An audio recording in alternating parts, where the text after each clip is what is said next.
목사님은 어디 있으세요? 목사님은 대학에 어디 나오셨어요? 목사님은 고향이 어디세요? 많은 분들이 저를 만날 때마다 이런 질문들을 하고 계십니다. 세상을 살아가다 보면 우리는 끊임없이 어디에 속해 있는가라는 질문을 받습니다. 한국 사회에서 흔히 말하는 성공의 세 가지 열쇠, 즉 인간관계의 중심축은 혈연, 학연, 지연입니다. 혈연, 누구의 자식인가입니다. 목사님 어디 있으세요? 물어보는 거와 똑같죠.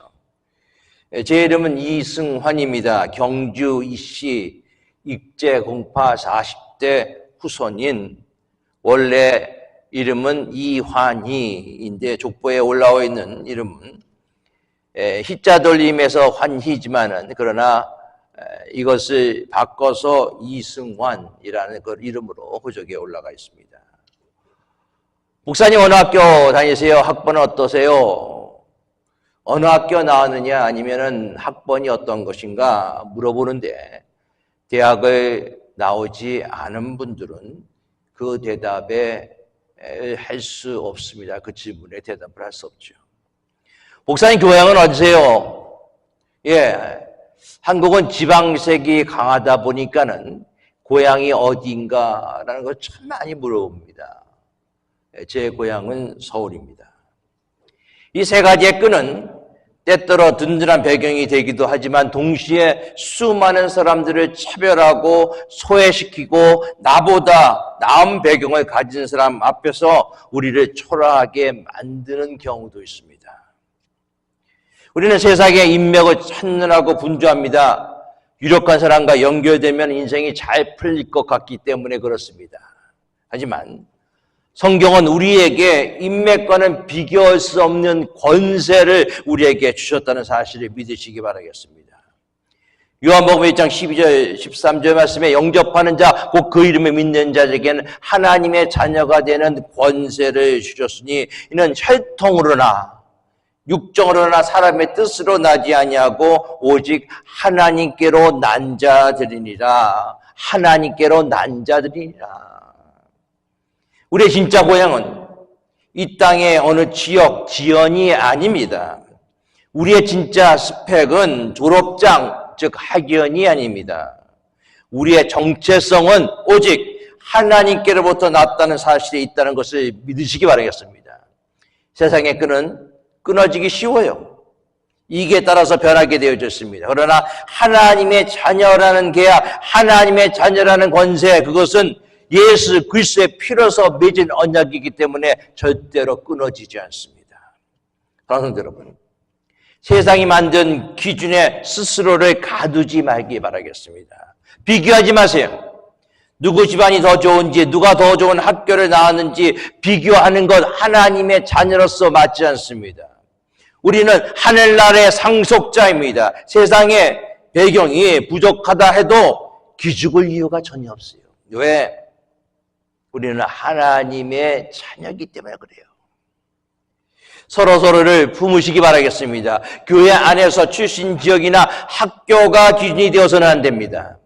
오직 그리스도의 보혈이라는 하나의 끈으로 묶인 형제 자매가 되어야 한다는 거예요. 그런데 오늘 여러분들에게 족보 이야기를 좀 해야 되겠습니다. 저 이승환 목사 족보가 아니라 모세와 아론의 족보예요. 성경의 족보 이야기가 참 많이 나옵니다. 이 족보가 나올 때 보통 이 족보를 설교자들, 목사들의 무덤이다라는, 그렇기 때문에 막 피해가려고 그래요. 목사님 족보 나오면. 될 수 있으면 피해가는 것이 상책이다. 왜? 그만큼 하나님 말씀을 전달하기 힘들기 때문에. 성도들도 흔히 족보가 나오게 된다면 뛰어넘어갑니다. 신약의 예수님의 족보, 낳고가 계속되면 지루하기만 하지요. 그러나 이 족보에 하나님의 뜻이 담겨있고 하나님의 의도를 발견할 수가 있습니다. 출애굽기 6장 14절부터 30절 말씀은 언뜻 보면 지루한 족보처럼 보이지만 그 안에는 절망적인 상황 속에서도 하나님의 약속이 어떻게 성취되어져 있고 하나님의 약속이 어떻게 이어져 가고 있는가를 보여주고 있다는 거예요. 오늘 모세와 아론의 족보를 통해서 하나님의 뜻이 무엇인지를 발견할 수 있기 바라겠습니다. 우리는 인생을 살다가 참 힘든 때가 우리에게 닥쳐올 때가 있어요. 사면초가 같은 경우가 있죠. 앞에는 홍해가 가로막히고 뒤에는 애국 군대가 쫓아오는 그런 일이 있을 수 있습니다. 그런데 무엇보다 우리를 더 힘들게 만든 것은 내가 하나님께 순종하고 하나님을 믿고 하나님을 따라갔는데 도저히 피할 길이 없다. 결과가 더 나빠질 때가 있다는 것이죠. 오늘 본문의 직전의 상황이 바로 그런 상황입니다. 모세는 하나님의 말씀대로 하나님께 순종하고 바로에게 가서 나의 이스라엘 백성들을 내보내달라라고 외칩니다. 그 결과 어떻습니까? 바로는 더 완악하여져서 백성들의 노역은 더 고통스러워졌습니다. 백성들은 모세를 원망합니다. 모세 자신도 하나님 앞에 어찌하여 나를 보내셨습니까? 라고 항변합니다. 완벽한 실패처럼 보이는 그 순간에 오늘 본문은 분위기에 맞지 않는 족보를 나열하기 시작하였어요. 오늘 본문 14절부터 르우벤, 시므온 그리고 레위 자손이 나옵니다. 이 족보를 가만히 보면 주목할 만한 사실이 있어요. 그것은 족보의 기록상 특성입니다. 모세와 아론은 여러분들 알다시피 야곱의 12아들 중에서 셋째인 레위의 후손입니다. 따라서 두 사람의 혈통을 소개하려면 레위 지파 혈통만 소개하면 됩니다. 아니면은 12지파의 모든 혈통을 다 소개해야 되는데 오늘 본문은 야곱의 첫째 아들인 루벤, 둘째 아들인 시므온, 셋째 아들인 레위의 족보만 언급하고 있다는 거예요. 그렇다면 왜 이 세 아들의 족보만 언급한 이유가 무엇인가? 그것은 모세와 아론이 이스라엘의 지도자가 된 것은 그들의 자신이 능력이 뛰어나서가 아니라 하나님의 전적인 은혜임을 보여주기 위한 족보라는 것입니다. 모세의 족보는요, 가물의 수치를 담고 있습니다. 왜? 하필 하나님께서 모세의 가문을 이용하셨을 거예요. 왜 레위 지파 중에서 모세를 택하셨을까요? 레위는 이스라엘의 세 번째 아들입니다. 그래서 성경은 첫째 아들인 루벤과 시므온을 소개할 수밖에 없어요. 그리고 레위 지파를 소개합니다. 자, 루벤, 이스라엘의 장자입니다. 첫 아들이죠. 그런데 그는 나중에 아버지의 소실, 첩을 범한 과실로 장자권이 요셉에게 돌아갔습니다. 역대상 5장 1절 말씀에 루벤에 대해서 이렇게 전하고 있어요. 이스라엘 장자 루벤의 아들들은 이러하니라. 루벤은 장자라도 그 아비의 침상을 더럽혔으므로 장자의 명분이 이스라엘의 아들 요셉의 자손에게 돌아가서 족보에는 장자의 명분대로 기록되지 못하였느니라. 우리의 그 말로 얘기하면은 족보에서 그 이름에 판했다는 거예요. 아주 무서운 징벌이고 저주입니다. 루벤이 국골이 되었습니다. 자, 이제 둘째 아들 시몬입니다. 가나안 여인을 취하여서 오늘 본문에 사울이라는 아들을 낳았다라고 얘기하고 있어요. 당시 족장의 후손들이 가나안 여인을 취하는 것은 옳지 않습니다. 아브라함이 이삭을 위하여 며느리를 취할 때 가나안의 딸들 중에서 취하는 것이 아니라 바로 그의 종에게 나의 고향에 가서 리브가를 택하라. 나의 아들 이삭의 아내를 택하라 해서 택한 것이 리브가의 모습이에요. 자, 또 시므온과 레위는 창세기 34장에 보면 세겜 사람들을 무참히 죽인 자들입니다. 야곱의 딸 디나가 세겜 사람에게 욕을 당하고 강간을 당하고 또한 그때 오빠 시므온과 레위가 할례 받지 않으면 내 동생을 줄 수 없다라는 것을 얘기해서 그들이 할례 받고 고통스러운 순간에 칼로 바로 그 세겜 사람을 전멸했던 사건이 기록되고 있습니다. 세겜을 피비리게 낳은 자의 모습이에요. 적나라하고 솔직하고 수치를 감추지 않은 그런 모습이 바로 이 족보에 나와 있다는 거예요. 자, 야곱의 생애 가운데 마지막에 야곱이 아들들을 축복하는 그런 장면이 있습니다. 두 아들들에서 예언할 때 이렇게 예언해요. 창세기 49장 5절과 7절입니다. 시므온과 레위는 형제요, 그들의 칼은 폭력의 도구로다. 내 호나 그들의 모의에 상관하지 말지어다. 내 영광과 그들의 집회에 참여하지 말지어다. 그들이 그들의 분노대로 사람을 죽이고 그들의 혈기대로 소의 발목 힘줄을 끊었음이로다. 그 노염이 혹독하니 저주를 받을 것이요, 분기가 맹렬하니 저주를 받을 것이라. 내가 그들을 야곱 중에 나누며 이스라엘 중에서 흩으리로다. 이것이 바로 시므온과 레위에게 내린 축복이 아니라 바로 저주라는 것이죠. 자, 모세 직계 조상의 이야기입니다.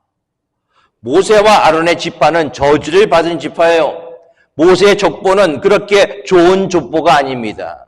레위 지파는 저주받은 지파였습니다. 그렇게 별 볼 일 없는 가문에서 모세를 하나님이 사명자로 붙드시고 하나님이 사용해 주셨다는 거예요. 하나님은 완벽한 가문이나 뛰어난 능력을 갖춘 자를 찾으시는 것이 아니라 하나님의 주권적인 선택과 하나님의 은혜로 사람을 세우시는 줄 믿으시기 바라겠습니다. 모세의 집안 역시 대단한 배경이 아니라 하나님의 은혜가 머문 것이에요. 이제 모세는 바로와의 첫 대결에 실패하고 백성들에게 비난받는 절망적인 상황에 있습니다. 이때 하나님께서 족보를 나열하신 이유, 너는 우연히 나타난 존재가 아니라 이미 조상 때부터 준비하고 선택된 언약의 계승자라는 사실을 확인시켜 주시기 위하여 족보가 있다는 것이죠. 이 아론의 족보, 모세의 족보를 통해서 하나님이 우리에게 주시는 그 말씀은 하나님의 은혜는 자격에 있지 않다는 것입니다. 하나님의 은혜는 혈연이나 지연이나 학연에 있지 않다라는 것을 우리에게 말씀해 주고 있어요. 사랑하는 성도 여러분, 오로지 하나님의 은혜입니다. 성경의 족보를 읽을 때 우리가 흔히 이름과 나이에 대한 숫자들을 무심하게 지나쳐 버릴 때가 상당히 많이 있습니다. 하지만 성경의 모든 숫자는 하나님의 구속사적 경륜을 담고 있는 거룩한 코드라고 볼 수가 있어요. 오늘 족보를 주의 깊게 살펴보면 이름들이 쭉 나와 있습니다. 그렇죠? 그런데 어떤 이름에는 그들의 나이가 적혀져 있어요. 자, 레위 137세라고 적혀져 있고요. 고핫은 133세를 살았다고 적혀져 있고, 그리고 아므람은 137세라고 얘기하고 있습니다.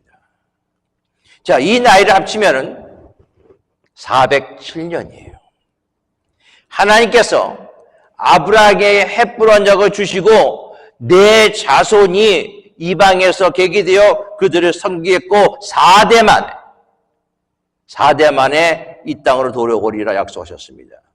오늘 본문에 등장하는 레위 137, 고핫 133, 아므람 137, 그리고 아론과 모세로 이어지는 4대 족보는 단순히 수명을 나열한 것이 아니라 하나님께서 아브라함에게 맺은 그 언약이 신실하게 4대 만에 이루어졌다, 언약의 성취의 기록이라는 사실이에요. 마침 4대째인 아론과 모세에게 이르러 하나님의 시계는 출애굽이라는 정점을 향해 달리고 있다는 것을 우리에게 보여주고 있습니다. 아브라함에게 말씀하셨던 4대 만에 돌아오리라 하는 그 말씀이 레위, 고핫, 아브라함을 거쳐서 아론과 모세의 시대에 마침표를 찍게 되었다는 것입니다. 사랑하는 여러분, 하나님의 약속은 더디 보여도 반드시 성취된다는 사실을 믿으시기 바라겠습니다. 137, 133, 137이라는 숫자는 그저 인간의 눈에는 긴 세월처럼 보였지만은 하나님의 눈에는 약속의 카운트다운, 가나안 땅에 들어가기 위한 정교한 카운트다운이었던 사실을 분명히 하실 수 있기 바라겠습니다. 사랑하는 여러분, 레윗과 고핫과 아므람이 살았던 노압 407년이라는 시간은 겉으로 보기에는 노예의 역사였었어요. 400년의 노예의 시간입니다. 그러나 하나님은 그들의 수명을 일일이 기록하시면서 이렇게 말씀하십니다. 너는 잊었다고 생각하느냐? 나는 레위의 1년도, 고핫의 1년도, 아므람의 1년도 단 한 순간도 놓치지 않고 있다라고 말씀하시는 거예요. 우리가 살아가는 하루하루가 광야 같고 애굽의 종살이 같고 고됐지라도 하나님은 우리의 인생의 숫자를 통해서 하나님의 선한 일을 성취하고 또한 이루어 가신다는 사실을 믿으시기 바라겠습니다. 우리의 인생의 숫자가 다하는 날, 우리가 이 세상을 마지막으로 滅세하고 마감하는 날, 우리 역시 언약을 완수한 자로서 하나님이 그렇게 여길 것을 믿으시기 바라겠습니다. 여러분들 집안은 믿음의 일대입니까? 아니면 수대째입니까? 이스라엘 민족이 애굽에서 이민자로 살아가고 있지만 하나님의 계획이 있는 것처럼 미국에서 이민자로 살아가는 우리가 붙들어야 중요한 것은 내가 지금 하나님의 언약의 시간표 안에 있다는 사실을 믿으시기 바라겠습니다. 137, 133에 기록되어 숨어 있으신 신실하신 하나님, 오늘 여러분의 삶 속에서 동일하게 역사하고 계심을 믿으시기 바라겠습니다. 오늘 본문 26절, 27절은 족보의 결론이자 핵심이에요. 제가 읽겠습니다. 이스라엘 자손을 그들의 군대대로 애굽 땅에 인도하라 하신 여호와의 명령을 받은 자는 이 아론과 모세요. 애굽 왕 바로에게 이스라엘 자손을 애굽에서 내보내라 말한 사람도 이 모세와 아론이었더라. 하나님의 택함 받은 사람이 이 아론과 모세요. 이 모세와 아론이라는 것입니다. 아, 모세. 하나님이 수많은 사람 가운데 속에서 모세를 지명하여 부른 것은 그들의 조상이 잘나서가 아니라 그것이 학연이 있기 때문에, 지연이 있기 때문이 아니라 바로 하나님의 전적인 선택으로 모세가 사명자가 되었다는 것을 얘기하고 있습니다. 그것이 오늘 본문이 우리에게 주는 거예요. 모세는 항상 얘기하죠. 이따 30절도 얘기하면 나는 입이 둔한 자다. 입이 뻣뻣한 자라라고 얘기하고 있어요. 모세는 살인자였고 도망자였습니다. 입이 뻣뻣한 자였습니다. 아론은 후에 금송아지를 만들었던 연약한 사람이었습니다. 하지만 하나님은 바로 그들을 지목하셨다는 거예요.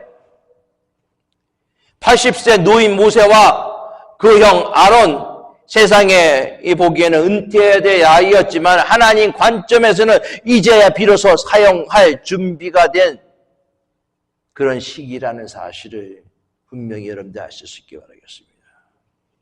조상의 이름들을 쭉 연결했어요.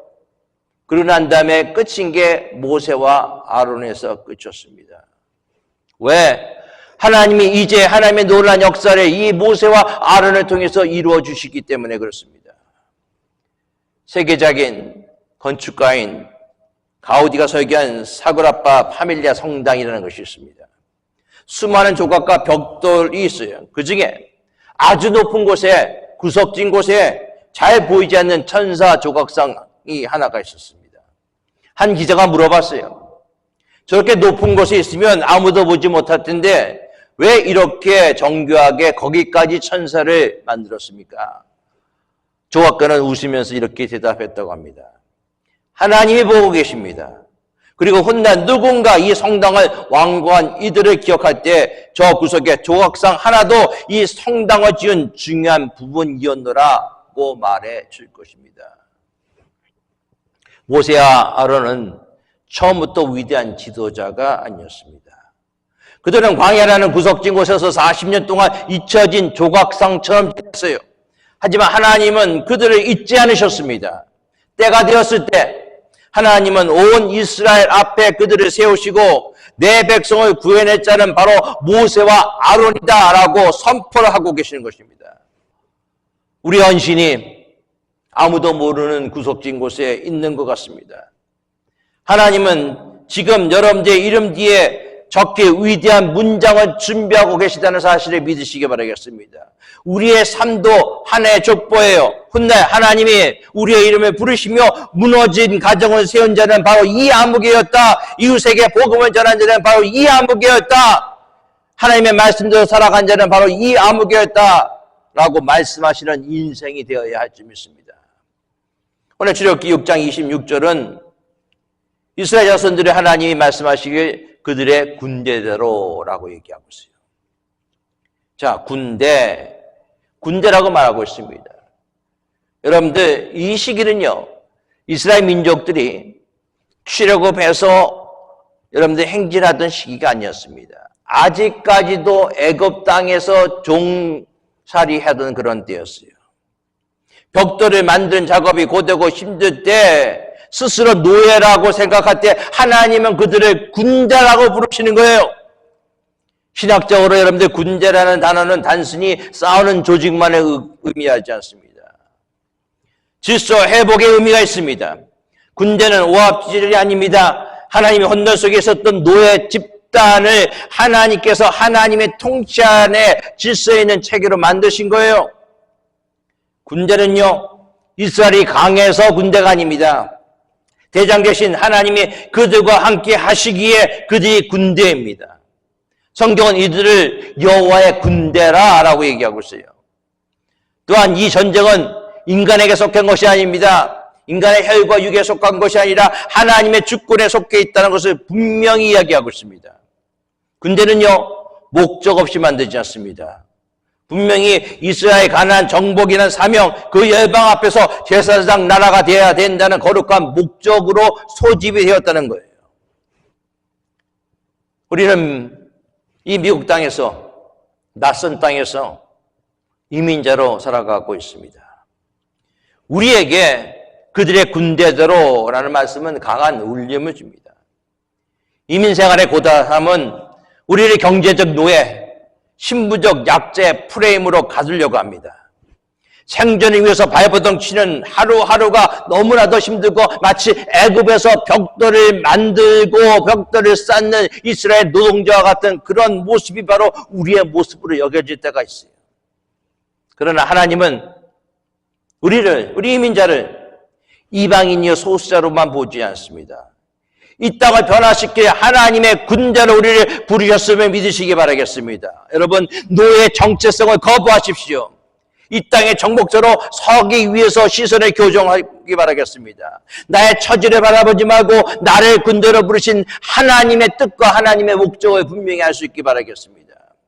우리의 환경은 여전히 애굽일지라도 내 영혼은 이미 승리한 군대의 일원임을 선포할 수 있기 바라겠습니다.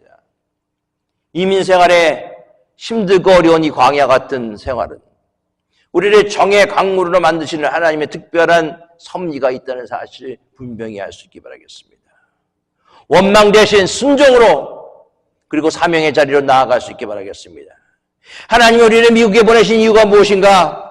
단순히 더 나은 삶을 위해서 이 미국 땅에 보내신 건 아니에요. 바로 이 땅에 무너진 가치를 바로 세우기 위해서, 복음의 깃발을 들기 위해서 하나님은 우리를 아메리칸 드림을 넘어서서 킹덤 드림을 꿈꾸는 군사들로 오늘 우리를 이곳에 보내신 줄을 믿으시기 바라겠습니다. 사랑하는 성도 여러분, 여러분은 세상이 매긴 등급에 따라 살아가는 존재가 아니에요. 전능하신 하나님이 너는 내 군대다라고 임명하셨습니다. 지금 손에 든 것이 벽돌 한 장이라 하더라도 하나님은 그것을 승리의 도구로 바꿔주실 줄 믿으시기 바라겠습니다. 여러분의 가정을 하나님의 군대의 거점으로, 여러분의 인터넷을 하나님의 선교지로 만드십시오. 우리는 패배한 도망자가 아니라 하나님의 군대대로 당당히 전진하는 하늘의 시민권자를 가진 사람임을 믿으시기 바라겠습니다. 28절 말씀 봅니다. 여호와께서 애굽 땅에서 모세에게 말씀하시던 날에, 하나님의 말씀은요, 유통기한이 없어요. 상황이 바뀌었다고 해서 하나님의 약속이 폐기되지 않습니다. 환경이 사명을 결정하도록 내버려 두지 마십시오. 이 사명이 여러분들의 환경을 이기게 믿음에 가지시 있기 바라겠습니다. 마지막 30절에 모세는 다시 한번 절망적인 고백을 합니다. 나는 입이 둔한 자오니 바로 어찌 나의 말을 들으리까? 모세는요, 지금 거절감에 사로잡혔어요. 바로에게 거절당하고 백성에게 거절당했습니다. 그는 자신의 약점, 입이 둔한 것을 핑계 삼아 뒤로 숨으려고 합니다. 거절감의 상처를 넘을 수 있기에 바라겠습니다. 세계적인 설교가 찰스 버진 목사님이 설교하기 전에 늘 극심한 공포와 떨림이 있었습니다. 강단에 오를 때마다 그는 이렇게 기도했다고 합니다. 성령님 도와주세요. 저는 아무것도 할 수 없습니다. 저는 아무것도 할 수 없습니다. 나의 입술을 주장해서 하나님의 말씀이 선포되게 하여 주시옵소서. 모세는 입이 둔하다라고 얘기하고 있습니다. 그러나 그 둔한 입술 통해서 하나님의 능력이 나타나 통로로 하나님이 만들어 주셨어요. 하나님이 입이 되십니다. 하나님이 모세의 입을 고쳐서 쓰시겠다고 하시지 아니하고 내가 너와 함께 하겠다라고 말씀하고 계십니다. 신앙생활은요, 내 능력을 키워서 하나님을 돕는 것이 아니라 나의 무능함을 인정하고 하나님의 전능함을 의지하는 것이 바로 하나님이 원하시는 믿음의 삶의 모습이에요. 성도 여러분, 오늘 보면 우리에게 세 가지 도전합니다. 족보를 기록하시는 하나님을 신뢰할 수밖에 없습니다. 여러분의 인생이 꼬여있는 것 같을 때 하나님은 여러분의 가문의 역사를 주관하고 계십니다. 내가 지금 겪는 고난도 하나님의 구원의 계획, 족보 안에 있는 한 조각임을 믿으시기 바라겠습니다. 여러분은 우연히 사는 존재가 아니라 하나님이 창세전부터 계획하고 특정한 소중한 자녀임을 믿으시기 바라겠습니다. 하나님의 은혜는요, 자격이 있지 않습니다. 그리고 하나님의 약속은 반드시 이루어질 것입니다. 성경에 있는 수많은 약속의 말씀을 붙들고 신뢰하고 믿고 살아가는 여러분의 모습 될 수 있기 바라겠습니다. 그리고 눈에 보이는 상황 속에서 속지 마세요. 이스라엘은 여전히 노예였습니다. 하나님의 눈에는 군대예요. 믿음의 눈을 두시기 바라겠습니다. 자신의 연약함에 집중하지 마시고 모세처럼 나는 입이 둔합니다라고 핑계대지 않기 바라겠습니다. 사역과 삶의 승패는 내 능력에 있지 않고 나를 보내신 하나님의 권위에 있음을 믿으시기 바라겠습니다. 나는 할 수 없지만 하나님이 하신다라는 고백이 우리에게 필요합니다. 그런 믿음이 우리에게 필요합니다. 여러분의 둔한 입, 여러분의 약점은 하나님의 강한 손이 일할 수 있는 기회라는 사실을 믿으시기 바라겠습니다. 그리고 말씀의 자리로 돌아가세요. 하나님은 낙심한 모세에게 다시 말씀하십니다. 해결책은 상황을 바꾸는 것이 아니라 하나님의 말씀을 다시 듣는 것이 해결책임을 믿으시기 바라겠습니다. 오늘 여러분들에게 들려주시는 하나님의 음성에 다시 귀를 기울이시기 바라겠습니다. 여러분들 이름은 생명책에 있습니다. 우리 인생의 앞길이 막히고 자신이 무능하게 때 여러분들의 오늘 본문의 족보를 기억할 수 있기 바라겠습니다. 하나님은 우리가 잘라서 쓰는 것이 아니라 바로 여러분들 가운데 속에서 하나님이 주권적인 선택을 통해서 하나님이 여러분들을 사용하고 여러분들을 이끌어 주십니다. 모세를 세우신 하나님이 오늘 우리도 다시 세우신다는 사실을 기억하고 그런 하나님을 믿고 신실하게 가나안 땅으로 믿음의 땅으로 여정을 떠나는 여러분들의 모습이 될 수 있기를 바라겠습니다. 기도하겠습니다. 거룩하신 하나님, 오늘 출애굽기 족보의 말씀을 통해 우리가 누구인지를 다시금 깨닫게 하시니 감사합니다. 낯선 미국 땅에서 이민자로 살아가며 때로는 이름 없는 존재처럼 느껴지고 언어와 문화의 장벽에서 모세처럼 나는 입이 둔한 자라고 낙심할 때가 많았습니다. 하지만 주님, 오늘 말씀을 통해 우리의 이름이 세상의 소리가 아닌 하나님의 생명책에 기록되어 있으며 아브라함과 이삭과 야곱에게 신실하셨던 하나님이 바로 나의 하나님을 믿음으로 선포합니다. 우리 이민가정을 축복하여 주시옵소서. 레위의 가문이 구별되어 하나님의 성막을 지켰듯 우리의 자녀들이 세상의 성공만을 쫓는 것이 아니라 이 땅에서 하나님의 영광을 드러내는 영적 레위로 자라나게 하옵소서. 우리의 부족함이 하나님의 일을 막아서지 못함을 믿습니다. 나의 약함이 오히려 하나님의 강함이 드러나는 통로가 되게 하여 주시옵소서. 이제 다시 세상으로 나아갑니다. 우리는 노예가 아닌 하나님의 군대를 부르신 그 권위를 의지하여 이번 한 주간도 담대하게 승리하며 살아가게 하옵소서. 온천하 만물을 다스리는 또 우리 함께 동행하시는 예수 그리스도의 이름으로 기도드리옵나이다. 아멘.